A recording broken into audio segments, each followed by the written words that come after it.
Araw sa ating mga tagapag-subaybay, tagapanood at tagapagpakinig ng ating Ka-Eric Celis, Balita at Talakayan. Maraming salamat sa patuloy ninyong pag-promote at pag-campaign ng ating mga videos, ng ating channel sapagkat umabot na po tayo sa more than 90,000 subscribers. And of course, marami na rin po ang nagpa-follow ng ating Ka-Eric Jeff Celis Facebook account, although hindi ako maka-go live stream sa Facebook. Malamang po ay nai-report na naman ang ating Facebook account, pero makakapag-post pa po ako. And mayroon din tayong programa na maaari ninyong subaybayan, itong ating Bigwas ng Agila. At kasama ko po dyan si Dr. Lorraine Marie Badoy. Sa puntong ito ay bibigyan po natin ng pananaw at pagpapaliwanag itong inilabas na pahayag ni Vice President Sara Duterte hinggil po sa paggamit ng Anti-Money Laundering Council para baluktutin ang proseso ng batas lamang masunod ang kagustuhan ng gobyerno ni Marcos at ang mga maniobra nila Romualdez na itulak ang binaluktot na impeachment attack laban kay Vice President Sara Duterte. Nagpahayag din po ang ating pangalawang Pangulo ng kanyang paglilinaw hinggil sa paulit-ulit na pagkuha sa basurahan ng nabubulok na mga pahayag na paulit-ulit na lang ginagawa ni Trillanes laban sa pamilyang Duterte. 10 years ago, ganyan na po ang kanyang naratibo nung siya noon ay nasa Senado pa. Hindi nagbago, ibinabasura ng mamamayan, ibinabasura mismo ng mga sinasabi niyang source niya. At ngayon inuulit niya at binigyan pa siya ng plataforma ala Viva Max showmanship. Kagaya ng kanyang ginamit sa script nila Madriaga. So may paliwanag po si Vice President Sara Duterte. At una, binanggit po niya na kung nagnanakaw siya at gumagamit ng pondo ng mga mamamayan, pondo ng pamahalaan, bakit pa siya magsasagawa ng bank transactions? Kung ganun ang gagawin niya, dahil matitrace po ito sa kanya. Tama naman po, no? Bakit niya gagawin ang isang bagay na maghuhulog ng ebidensya sa kanya? Pangalawa, nilinaw niya na hindi pwede labagin ang specific na batas tungkol sa bank secrecy law at pati na ang anti-money laundering law.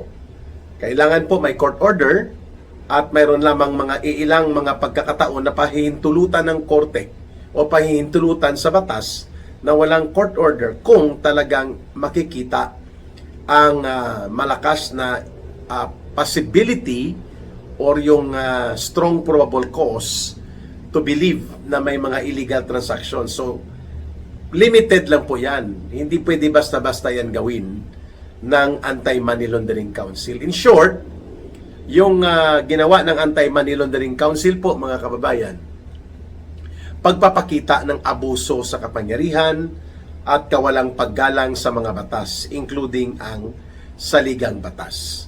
Sa panayam nga namin kay Atty. Harry Roque, tinawag niya ito na criminal operations. At mabuti na pinoint out ni Vice President Sara Duterte na hindi sila nababahala sapagkat yung ginawa sa Committee on Justice sa House of Representatives, kinuha nila pati po ang bank transactions at mga financial bank records mula 2006 hanggang 2026. Almost 20 years yan, mga kababayan, upang ipakita na kunwari bilyones ang transaksyon na pinasukan ni Vice President Sara Duterte at ng asawa niyang si Mans Carpio.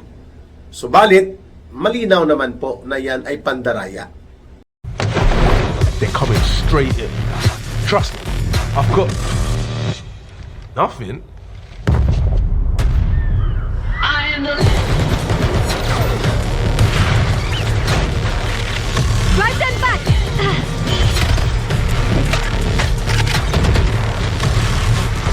They're pushing. Get out of there.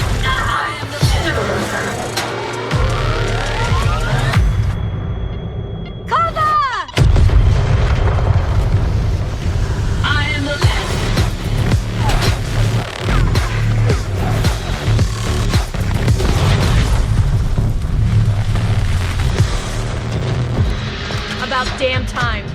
Seriously? What's the move?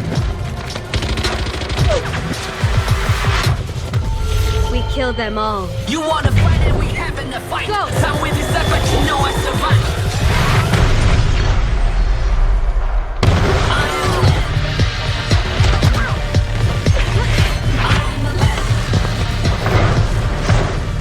Where's the spike?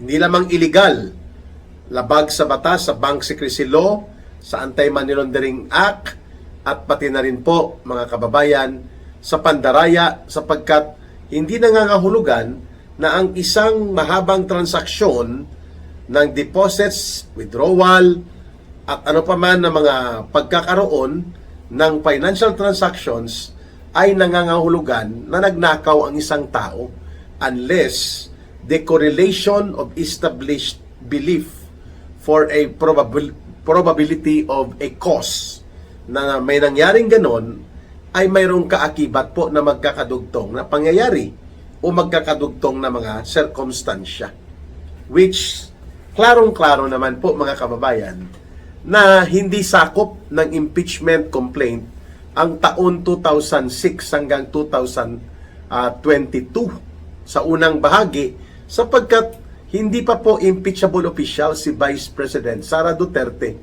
during that time.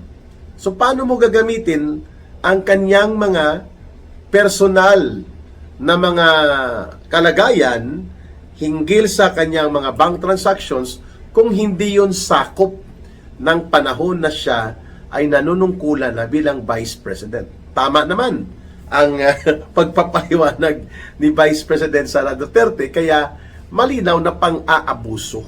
Malinaw po na ginagamit ang Anti-Money Laundering Council para gumawa ng criminal operations sa binaluktot na impeachment operations na ito.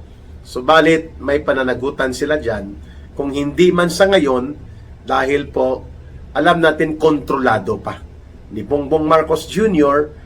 ang maraming institusyon at instrumentalidad ng gobyerno at ng ating Estado. Dahil nananatili po si Bongbong Marcos na siya pa rin po ang Pangulo.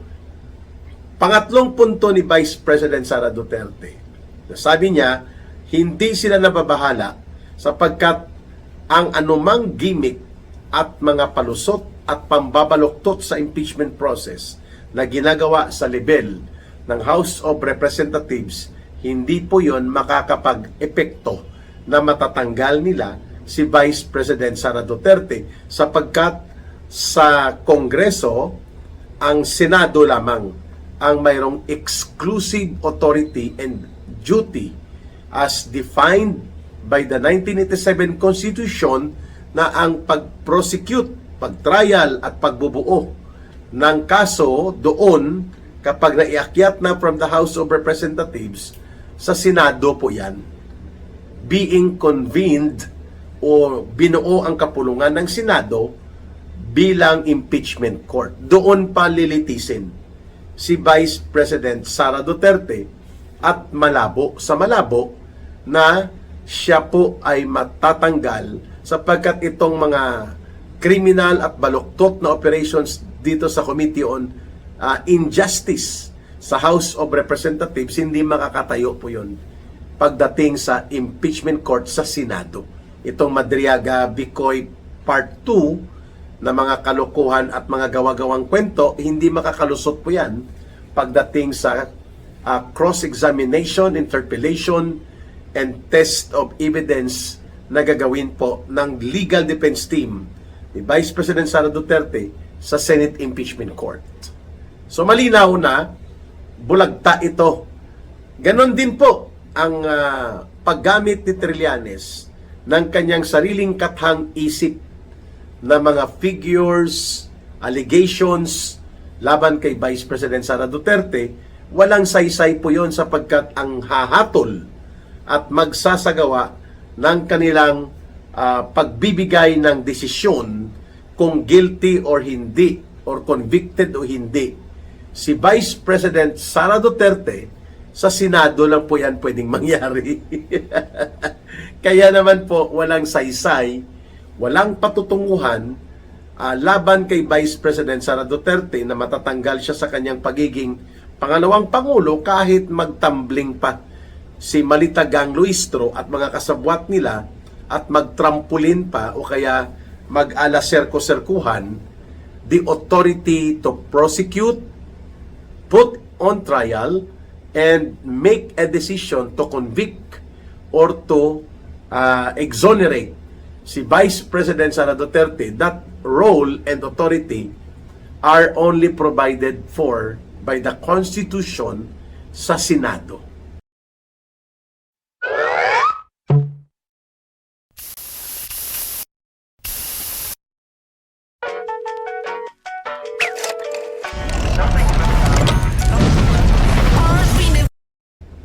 Klaro?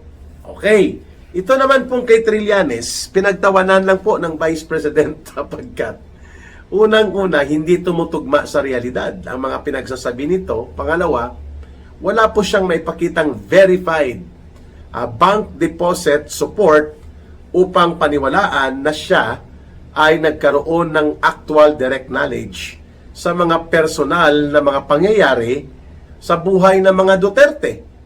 At ang sinasabi niyang si businessman Sammy Oy at marami nagpatotoo na ito'y lehitimong negosyante, dinamay pa niya sa pag-atake niya sa mga Duterte.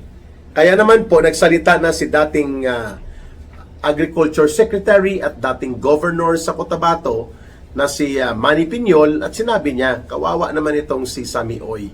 Wala man ito sa listahan talaga ng law enforcement agencies like PDEA o kaya ng PNP na para sabihin na siya ay sangkot sa droga, pero dahil sa katang-isip ni Trillanes, isinalaksak niya pa sa kanyang paniniwala na si businessman Sammy Oy ang missing link na drug lord para sa pamilya Duterte. Well, it is easy to accuse, but it is a different matter if you can prove it with evidence. Ayon. So kaya nga tinatawag na lamang ngayon si Trillanes na the big joke Trillanes. Salamat naman po at naging matatag pa rin ang paninindigan ni Vice President Sara Duterte na hindi siya maaapektuhan dito po sa mga maniobrang marurumi upang ipilit na baloktutin ang impeachment operations para lamang maipaakyat ito sa Senado at doon ay sabi ng mga House of Representatives, lagot si Sara Duterte. Ang estimate nga lang magboto dyan, 7 lang eh. Hanggang 8 na senador ang pwedeng hilot-hilotin at kasabwat ng gobyerno ni Marcos. Pero the rest, hindi po makukuha ang 16 senators na magsasagawa ng pagbubutuhan para i-convict si Sara Duterte. Kaya no amount of political circus and dirty political maneuverings na nagaganap po sa malalim at malawak na pagpupropaganda ng mga criminal elements na ginagamit sa House of Representatives, those will not amount to anything at all. Kasi buo pa rin po ang pagtitiwala ng mga mamamayan na si Vice President Sara Duterte po is destined to be the next president. Kaya no amount ng atake ni Trillanes, yung gimmick ni Madriaga at pambabalahura at pambabaluktot sa batas na ginawa ng Anti-Money Laundering Council, hindi po nila mapipigilan na si Sara Duterte po ay mahal pa rin ng taong bayan. And if elections are held today or tomorrow, landslide victory po ang isang Sara Duterte. Mga kababayan. At ang panghuli na punto na binanggit po ni Vice President Sara Duterte na hindi kumo inaakusahan sila ay wala na po siyang karapatan na dumulog upang ipagtanggol ang kanyang sarili at ang kanyang karapatan at ng kanyang pamilya sa korte. Kaya nga inaantay natin na baka hindi maka first base kahit i-transmit pa ng House of Representatives, malamang sa malamang malabo na makaakyat ito sa Senado na hindi mapupuna at mapapansin ang diskarte na ginagawa na lantaran na nilalabag po ang diwa ng impeachment.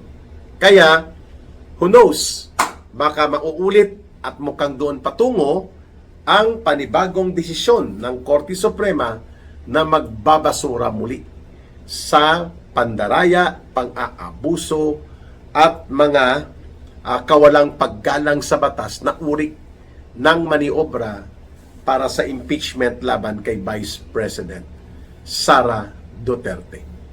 Kaya nagpapasalamat po tayo na patuloy na lumalaban at naninindigan ang ating Vice President na hindi po siya natitinag sa anumang mga paghambalos ng intriga at panunulsol at maruming laro ng pagwasak sa kanya sa political demolition job na ito.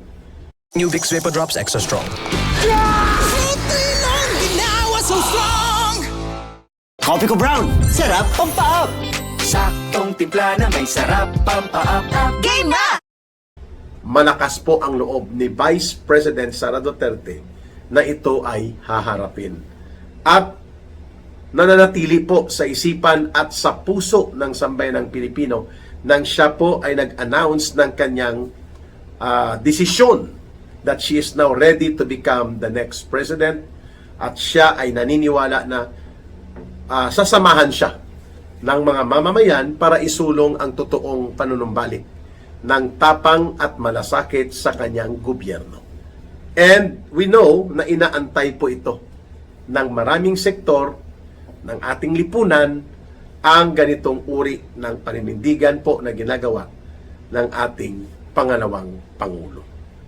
So hindi na po natin ito makikita pa muli na parang natatakot o nag-aalangan siya sapagkat by all indicators, mga kababayan, wa effect, hindi po nabawasan ni isang pulgada lang ang lalim at ang bigat ng pagmamahal at pagtitiwala na ibinibigay ng mayoriya ng mga Pilipino, hindi lamang sa kanyang ama, kundi sa kanya mismo. Hindi lamang sa kanyang ama na si Rodrigo Duterte, kundi sa kanya mismo. Nakikita ng sambayanang Pilipino, mayoriya sa mamamayan, na magiging matino ang panggobyerno kapag si Sara Duterte ay mananatili at malalagpasan niya itong multi-billion operations na itulak ang binaluktot na impeachment operations laban sa kanya. Laban lang, Vice President Sara Duterte. Tatag lang sapagkat ang taong bayan, ang mamamayang Pilipino, overwhelming majority sa iyong mga kababayan, sa iyong sa sambayanang Pilipino, nagtitiwala at niyayakap nila ang uri ng iyong paninindigan patungkol sa nagaganap na iskandalo ngayon ng malawakang korupsyon at sistematikong pandarambong at panglilimas sa pundo at kaban ng ating pamahalaan. You will be the answer to bring justice dito po sa nagaganap na mga kabulastugan at malakihang pangdarambong when the decision of the people to elect you as the next president becomes final. At hindi na po yan mababalik pa. Sorry ka na lang, the big joke Trillanes. Sorry ka na lang, Madriaga. Your baluktot na mga pahayag will not hold water at the Senate trial should the impeachment articles will be transmitted doon sa Senado. Maraming salamat sa inyong panunood at pakikinig. Don't forget to like, share, and promote ang ating mga video at panawagan ng malinaw na pag-analyze at pagbibigay ng pananaw at kaliwanagan. Mahalin natin ang bansang Pilipinas. Walang ibang magmamahal nito kundi tayo ring mga Pilipino. Para sa Diyos at sa Pilipinas nating mahal, may God bless everyone and may Allah will be with those who are Muslim brothers and sisters. Maraming salamat. Ito po muli si Ka Eric. Mabuhay!